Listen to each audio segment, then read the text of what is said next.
তো hello guys, welcome back to my YouTube channel. তো guys, এখন আছি আমি আমাদের বাড়ির পিছনে আম গাছের নিচে ছায়া জায়গা। তো এখানে আমি বসে আছি। তো এতক্ষণ আমি শুয়েছিলাম, আর তারপর আমার মনে করলো যে কালকে আমি ভিডিও আপলোড করবো, তো সেই জন্য এখন আমি ভিডিও বানাতে হবে। তো আমি না ঘুমিয়ে চলে এসেছিলাম ভিডিও করার জন্য এখানে। আর আমি প্রতিদিন এই ছায়া জায়গায় এসে ভিডিও করি, কারণ এই গাছের ছায়ায় বসে থাকা আর প্রাকৃতিক যে হাওয়াটা, সেটা একটা আলাদাই অনুভূতি হয়। তো সেই জন্য আমি এখানে বসে ভিডিও করি। আর তারপর আমি স্নান করে একদম রেডি হয়ে গেলাম।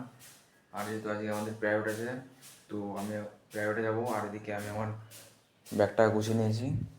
তো এখন শুধু বাকি আছে ভাত খাওয়াটা। তো আমি ভাত খেয়ে তারপর আমি যাবো পড়তে। আর আমার মা এখন এই লাঠি দিয়ে পিটিয়ে পিটিয়ে এটা থেকে সর্ষেগুলো আলাদা করছে।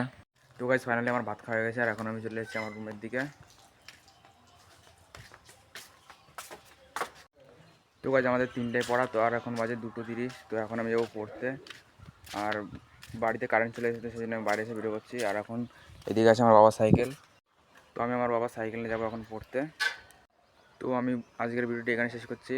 ভিডিওটি যদি ভালো লেগে থাকে তাহলে একটা লাইক করবেন। বাই।